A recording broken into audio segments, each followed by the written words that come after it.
আজ থেকে কয়েক হাজার বছর আগে ইরানের অগ্নি পূজকদের মাথায় আসলো বছরের প্রথম দিন, সেটাকে তারা ফার্সিতে তারা নওরোজ বলতো, মানে নতুন দিন। এই নওরোজ বা নাইরোজ, এই বছরের প্রথম দিনকে অগ্নি পূজকেরা, প্রকৃতি পূজারীরা, প্যাগানরা তারা বিশেষভাবে পুজো অর্চনা এবং উৎসব হৈহুল্লোড় করে কাটাতো। কেন কাটাতো? কারণ তারা মনে করত, তারা বিশ্বাস করত, বছরের প্রথম দিনটিতে আনন্দ উৎসব এবং হৈহুল্লোড় করে যদি কাটানো যায়, তো প্রথম মুহূর্ত, প্রথম দিনটাকে উৎসব এর মাধ্যমে কাটালে সারা বছর ভালো থাকা যাবে, সুখে থাকা যাবে, স্বাচ্ছন্দ্যে থাকা যাবে, উৎসবে থাকা যাবে। এই ভুল বিশ্বাস এবং এই কুসংস্কারাচ্ছন্ন আকীদার উপর ভিত্তি করে সেই অগ্নি পূজকেরা তারা বছরের প্রথম দিনকে উৎসবের সময় এবং উপলক্ষ হিসাবে স্থির করল। এটা ছিল আজ থেকে বহু হাজার বছর আগের ঘটনা। এটা শুরু এবং উৎপত্তি হলো ইরান থেকে। এরপর বহুকাল পর খ্রিস্টানরা এই কালচারটাকে ধারণ করল।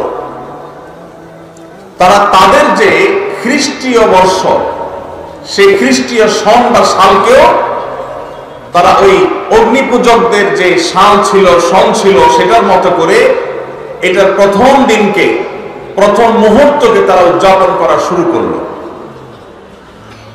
আজ সেই উদযাপন আমাদের মুসলমান সমাজেও এসে পড়েছে। তার নাম হলো 31st নাইট। এই 31st নাইটের এই কালচার, এটা এসেছে অগ্নি পূজকদের কাছ থেকে, খ্রিস্টানদের ঘাড় হয়ে এখন সেটা মুসলমানদের সমাজেও বসবাস করছে, টিকে আছে।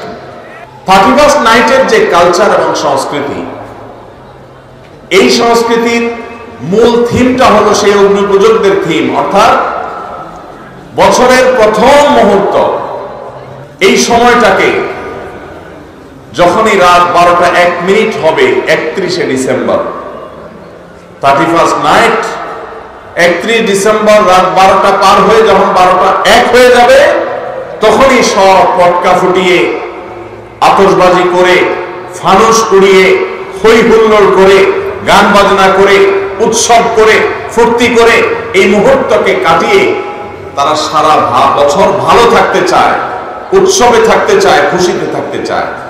এই চিন্তাধারা, এই ধ্যান ধারণা এসেছে অগ্নি পূজকদের কাছ থেকে। আমরা মুসলমানের সন্তান, মুহাম্মদুর রাসূলুল্লাহ সাল্লাল্লাহু আলাইহি ওয়াসাল্লামের উম্মত, তার অনুসারী।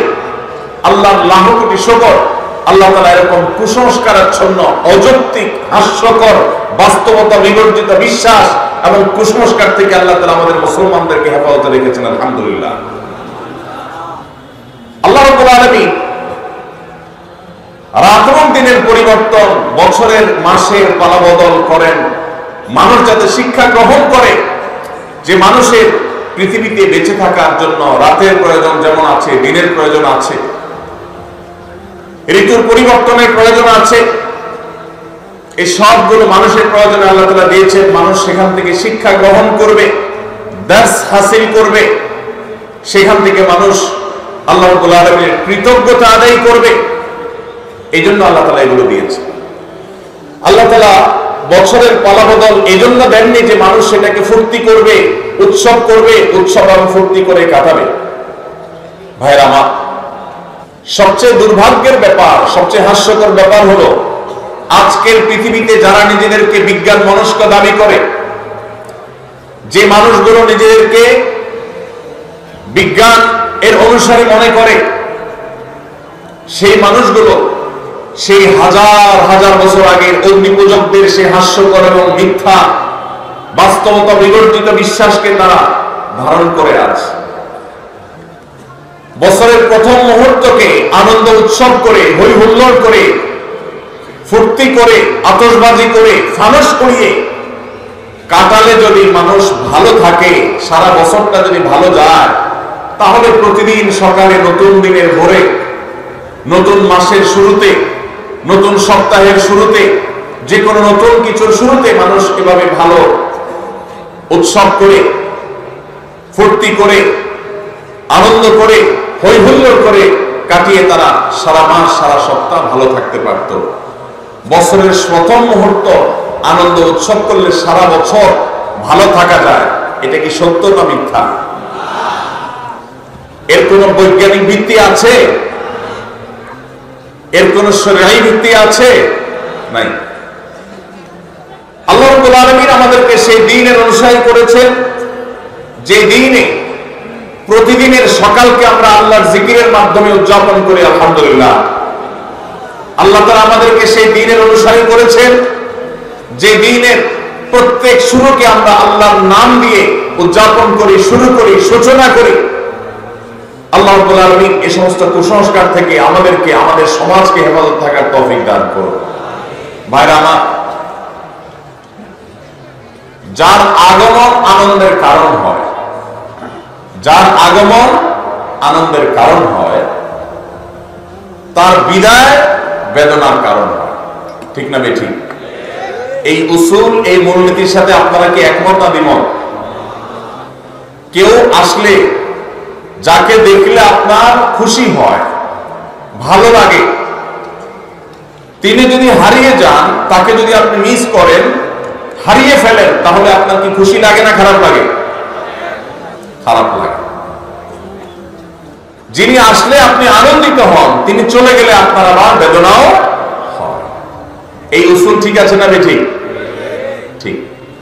নতুন বছর এটা আসলে যদি আমাদের খুশি হতে হয়, উৎসব করতে হয়, হৈ হুল্লোড় করতে হয়, আতশবাজি করতে হয়, ফানুস উড়াতে হয়, পটকা ফোটাতে হয়, গান বাজনা করতে হয়, তাহলে বছরের, নতুন বছরের আগমন যদি আনন্দের কারণ হয়, যেই 12টা 1 মিনিটে নতুন বছরকে তুমি বরণ করেছো হে যুবক, তার 1 মিনিট আগেই তো একটি বছর পরিসমাপ্ত হয়েছে, বিদায় নিয়েছে। বছরের আগমন যদি তোমার আনন্দের কারণ হয়, তাহলে বছরের বিদায় কেন তোমার বেদনার কারণ হয়নি?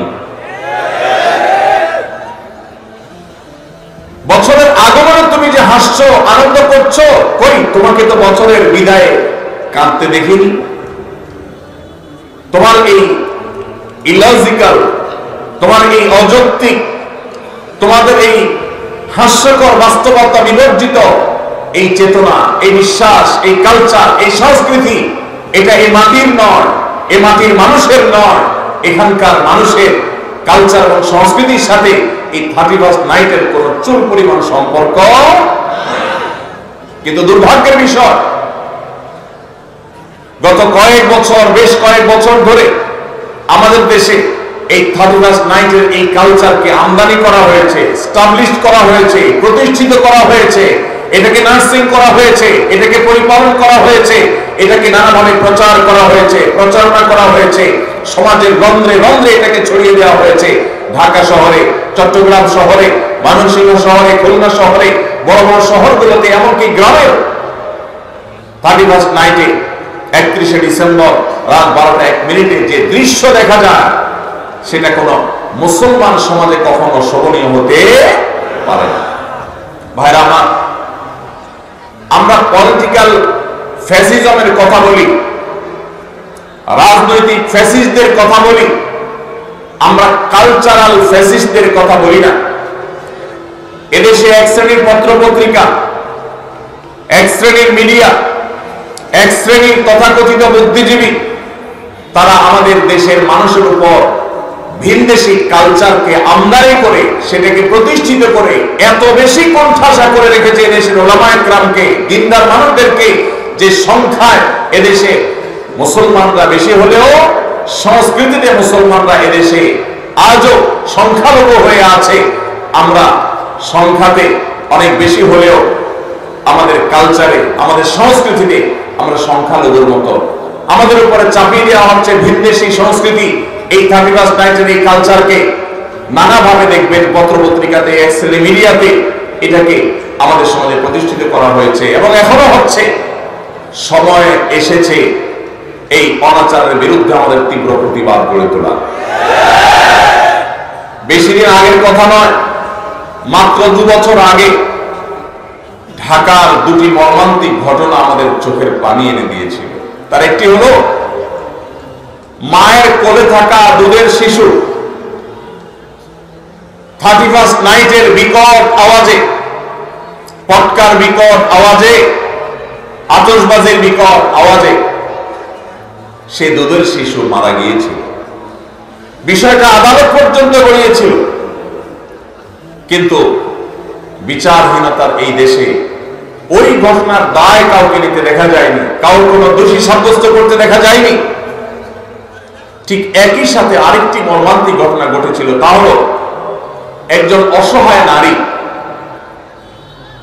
তিনি তার সারা জীবনের সঞ্চয়কে একত্র করে ছোট্ট একটা প্লাস্টিকের কারখানা করে নিজ বাড়িতে প্লাস্টিকের আসবাবপত্র তৈরি করে ছাদের উপর সেগুলো মেলে রেখেছিলেন।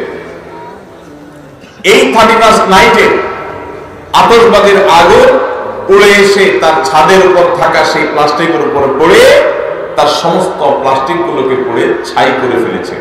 এই যে মায়ের কোলে থাকা শিশুর মৃত্যু, আর একজন অসহায় নারী উদ্যোক্তার সর্বস্ব হারিয়ে যাওয়া, আতশবাজির আগুনকে অপরাধীর কাঠগড়ায় দাঁড় করিয়ে চিরতরে নিষিদ্ধ করার বিচার করবার জন্য এই দুইটি ঘটনা কি যথেষ্ট নয়? কিন্তু ভাইরা, প্রতি বছর প্রশাসনের ভাইরা, পুলিশ, বিভিন্ন সেক্টরে যারা আইন শৃঙ্খলা রক্ষা করার দায়িত্বে নিয়োজিত আছেন, তারা প্রতি বছরই প্রায় এই আহাজারি করেন যে 31st নাইট উপলক্ষে কোন প্রকার পটকা ফুটানো যাবে না, আতশবাজি করা যাবে না, ফানুস উড়ানো যাবে না। প্রতি বছরই তারা হাহাকার করেন, আর্তনাদ করেন। এই বছর তারা ইতিমধ্যে ঘোষণা জারি করেছে যে 31st নাইট উপলক্ষে কোনো ফানুস উড়ানো যাবে না, কোনো আতশবাজি চলবে না, কোনো পটকা উড়ানো চলবে, বাজানো চলবে না। কিন্তু কে শুনে কার কথা? ঢাকার মতো, চট্টগ্রামের মতো এবং অন্যান্য বড় বড় জেলা শহরগুলো যেগুলো আছে, সমস্ত শহরের মতো যেই জায়গাগুলোতে বৈদ্যুতিক তার আমাদের মাথার উপরে জালের মতো বিছানো আছে, এই আতশবাজির আগুন যেই কোনো সময়, যেই কোনো এলাকায় শত শত হাজারো মানুষের আগুনে পড়ে ছাই হওয়ার কারণ হওয়ার আগেই এই 31st নাইটের এই অপসংস্কৃতিকে ঝেঁটিয়ে আমাদের সমাজ থেকে বিদায় করতে হবে। ভাইরা আমার, সংস্কৃতির উৎপত্তি হলো ধর্ম। সংস্কৃতি কখনো অঞ্চল ভিত্তিক হয়, ভাষা ভিত্তিক হয়, ধর্ম ভিত্তিক হয়, কিন্তু এই 31st নাইটের এই কালচার, এটা কোনো ধর্মের মানুষের ধর্মীয় কালচার নয়, এটা এই মাটি এবং এই দেশেরও কালচার নয়। তাহলে ভিনদেশী এই কালচারকে যারা পরম আদরে, কদম যত্ন করে এটাকে লালন পালন করেছে, আরেকটি কালচার আসছে 14ই ফেব্রুয়ারি। এই সমস্ত কালচারগুলোকে সমাজে প্রতিষ্ঠিত করা হয়েছে অত্যন্ত সূক্ষ্মভাবে, আমরা অনেকে টেরও পাই নাই।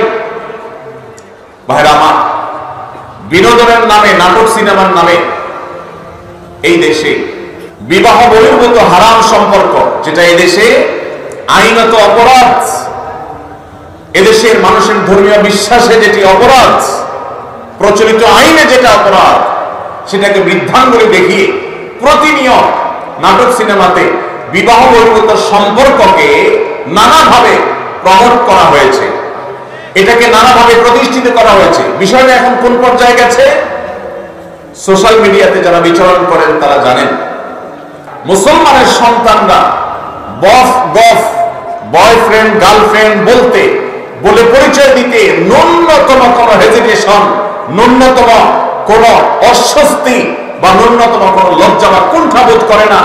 স্বামী স্ত্রী পরিচয় দেওয়াটা মানুষের জন্য যেমন স্বাভাবিক ব্যাপার, তার চাইতে বেশি স্বাভাবিক হয়ে গেছে এখন এই তথাকথিত বফ, গফ, এই পরিচয় দেওয়াটা। এই জিনিসটা এমনি এমনি হয়ে যায় না।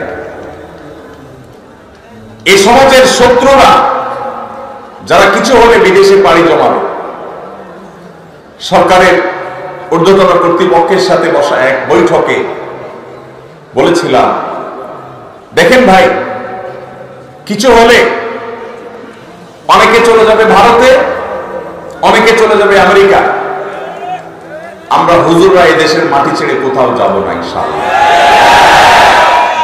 আপনারা কেউ ভারতে যাবেন, কেউ আমেরিকায় যাবেন, কেউ ইংল্যান্ডে যাবেন, কেউ ইউরোপে যাবেন, আপনাদেরকে ওয়েলকাম গোটা পৃথিবী করবে, আমাদেরকে কেউই ওয়েলকাম করবে না। কেউ তো করবে না, এমনকি সৌদি বা মিডল ইস্টও আমাদেরকে ওয়েলকাম করবে না।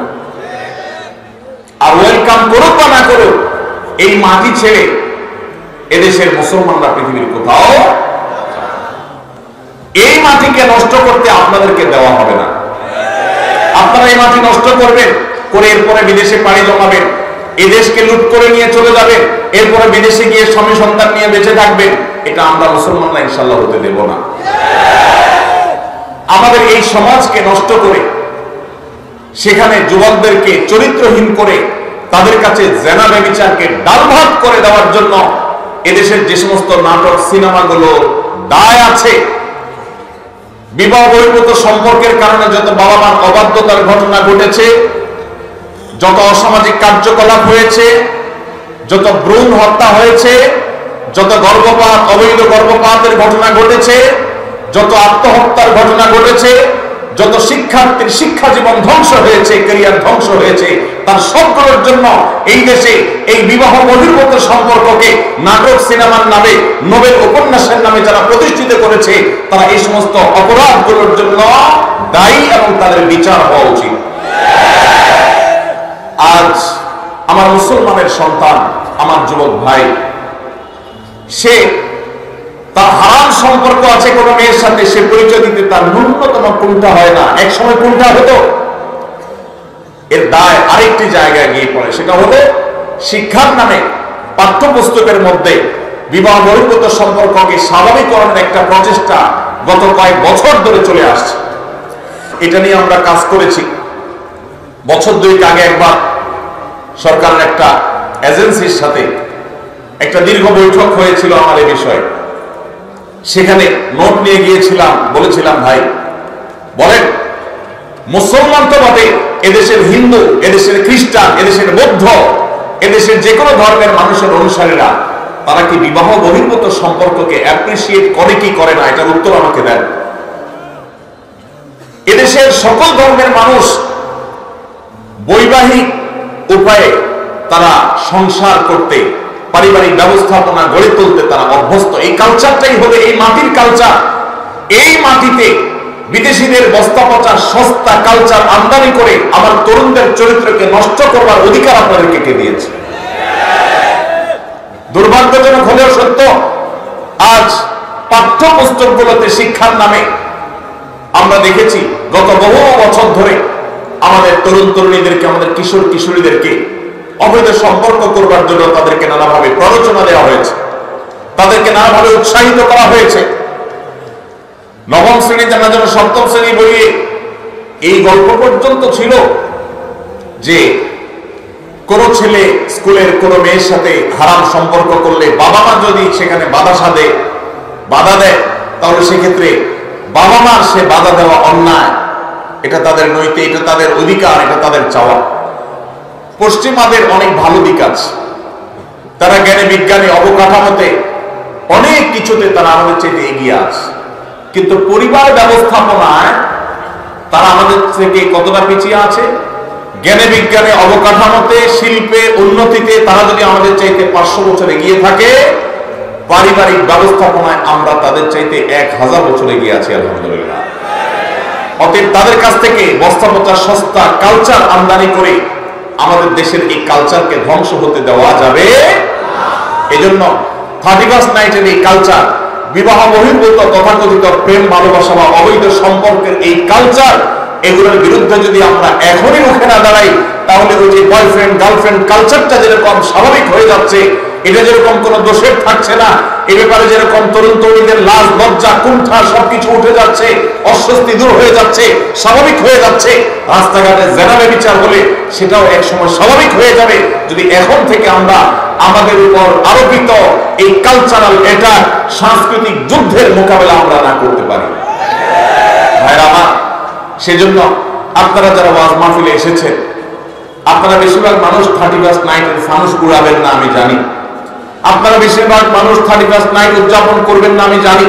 তারপরে আপনাদেরকে কথাগুলো বলার উদ্দেশ্য হলো সমাজের প্রত্যেকটা জায়গায় জায়গায়, মসজিদে মসজিদে এই অপসংস্কৃতি প্রতিরোধ কমিটি গড়ে তুলতে হবে।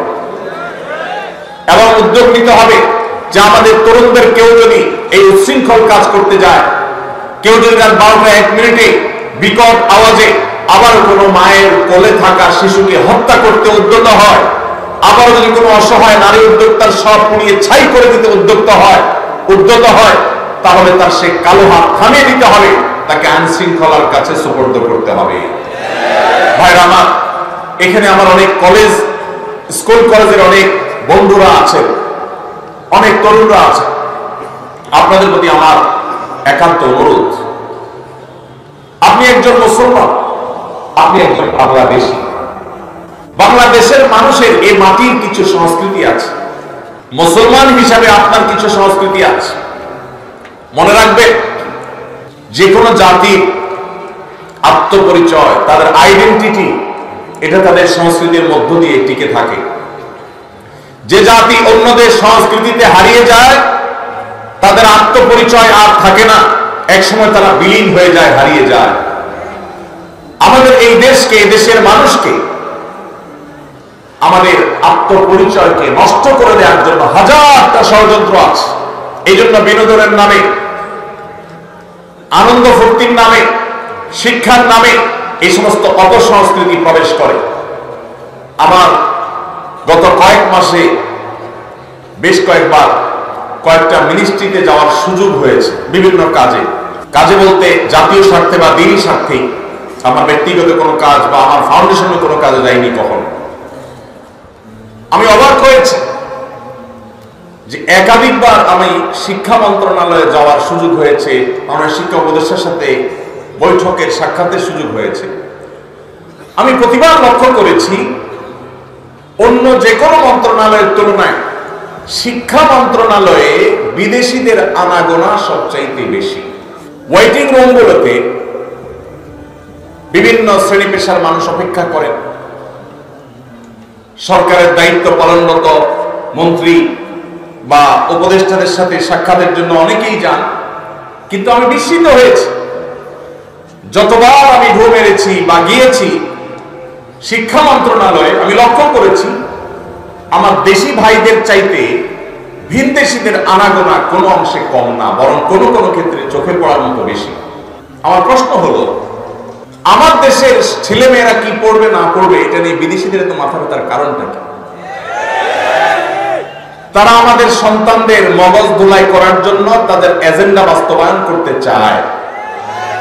এক শ্রেণীর মিডিয়া, এক শ্রেণীর বুদ্ধিজীবী বিদেশিদের টাকা খেয়ে, তাদের কাছ থেকে বিভিন্ন ফান্ড পেয়ে সেগুলোকে হালাল করার জন্য আমাদের সন্তানদের মনে, মননে, মগজে, চিন্তায়, চেতনায় বিষ ঢুকিয়ে দিতে চায়। আর সে বিষ আজ বিষাক্ত করে আমাদের সন্তানদের চরিত্রকে নষ্ট করে ফেলেছে। আমি একটা কথা প্রায় বলি, চরিত্রে কালিমা লাগেনি এমন তরুণ, এমন তরুণী আজ সোনার হরিণ হয়ে গেছে। গত 10 বছর, 20 বছর, 30 বছর আগেও আমাদের দেশের এত দুরবস্থা ছিল না। আমি এই জন্য যে কথাটি বলছিলাম, আমরা পলিটিক্যাল ফ্যাসিজমের বিরুদ্ধে কথা বলি, কিন্তু কালচারাল ফ্যাসিজমের বিরুদ্ধে আমরা কথা বলি না। আমাদের উপরে যে সাংস্কৃতিক যুদ্ধ চাপিয়ে দেওয়া হয়েছে, আমরা মুসলমানের সন্তান মুখে দাবি করছি, কালিমা মুখে পাঠ করছি, অথচ আমার আচার আচরণে, আমার চিন্তা চেতনায়, আমার মননে, আমার মানসিকতায় ভিনদেশীদের চিন্তা চেতনা এমন ভাবে গ্রাস করে ফেলছে যে আমি নিজেও টের পাচ্ছি না, ধ্বংসের দ্বারপ্রান্তে আমি চলে যাচ্ছি। সেজন্য আমার কলেজ ইউনিভার্সিটির যে সমস্ত বন্ধুরা আজকের এই মাহফিলে আছেন, যারা আমাকে শুনছেন, আপনাদের কাছে আমি বিনীতভাবে অনুরোধ করছি, আমাকে জবাব দিতে হবে না, নিজের বিবেককে প্রশ্ন করুন। আপনি যখন 31st নাইটে আকাশে টাকা উড়াচ্ছেন, বরং পোড়াচ্ছেন, ঠিক তখন যে বিল্ডিং এর ছাদ থেকে আপনি ফানুস উড়াচ্ছেন, টাকা পোড়াচ্ছেন, ওই মুহূর্তে আপনি নিচে তাকালে দেখবেন হয়তোবা রাস্তার ধারে শুয়ে আছে কোন বনি আদম। রাস্তার ধারে শুয়ে থাকা কোন মায়ের কোলে থাকা শিশু হয়তো মাকে বলছে, মা আকাশে কিসের আলো, কিসের আগুন। কনকনে শীতে কাঁপছে দেশের প্রত্যন্ত অঞ্চলে এখন অনেক অভাবী, অনেক অসহায় মানুষ।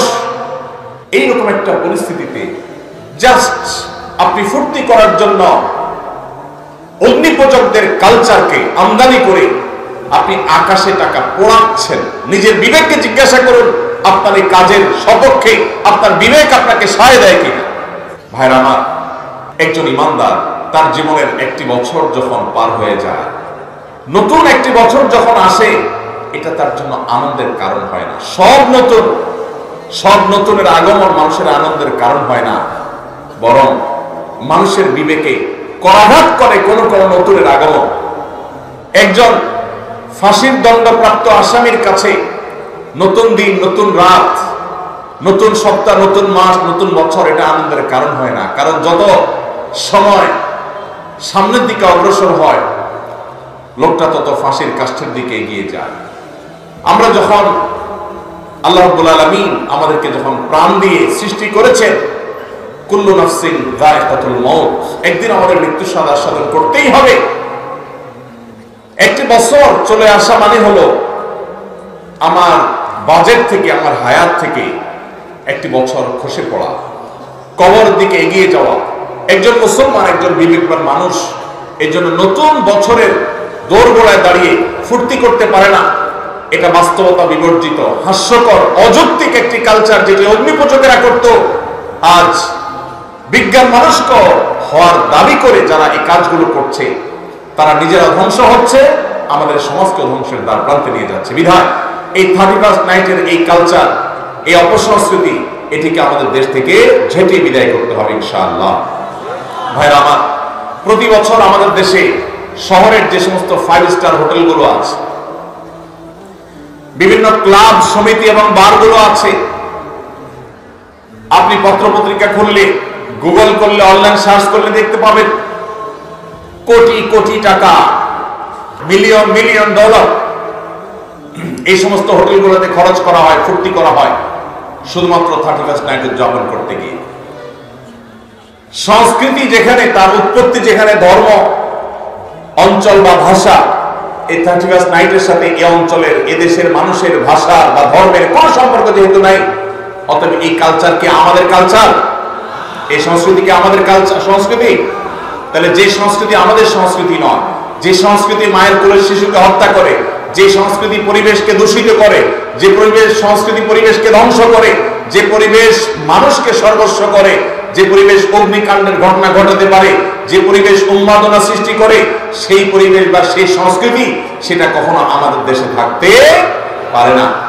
আমরা সরকারের কাছে উদাত্ত আহ্বান রাখতে চাই, 31st নাইট উপলক্ষে শুধুমাত্র পটকা ফুটানো আর ফানুস উড়ানো বন্ধ করা নয়, বরং 31st নাইটের এই সংস্কৃতিটাকে নিষিদ্ধ করা হোক। ভাইরা আমার, আমরা আমাদের তরুণদেরকে মহল্লা মহল্লায় তাদেরকে কাউন্সিলিং করব, বুঝাবো। 31শে ডিসেম্বর দিনের বেলায় মহল্লা মহল্লা আপনাদের প্রতি আমার আহ্বান, যে যুবকদেরকে বোঝানো শুরু করেন যে যুবক, কোন অবস্থাতে এই টাকার অপচয় করা তোমার ইসলামের সাথে যায় না, ইমানের সাথে যায় না। এই ভিনদেশী সংস্কৃতিকে তুমি কখনো আলিঙ্গন করতে পারো না। আমরা যদি সবাই সচেতন হই, সবাই যদি সচেতনতার এই কাজে লেগে যায়, সবাই যদি সবাইকে সতর্ক করি, সবাই যদি দাওয়াতের কাজ করি, ইনশাআল্লাহ আমাদের তরুণরা এই বিপদগামিতা থেকে ফিরে আসবে। এবং যে সমস্ত মিডিয়া, যে সমস্ত তথাকথিত বুদ্ধিজীবীরা আমাদের দেশে সমস্ত অপসংস্কৃতি চাপিয়ে দিতে চায়, তাদের বিরুদ্ধে আমাদের কথা বলতে হবে, মুখ খুলতে হবে। আল্লাহ তাআলা আমাদের সবাইকে সেই তৌফিক দান করুন। সবাই এই জন্য দাওয়াতি কাজ করতে প্রস্তুত আছেন তো ইনশাআল্লাহ? আল্লাহ তাআলা আমাদের সবাইকে এই অপসংস্কৃতিকে দূর করার জন্য কার্যকর ভূমিকা পালন করার তৌফিক দান করুন।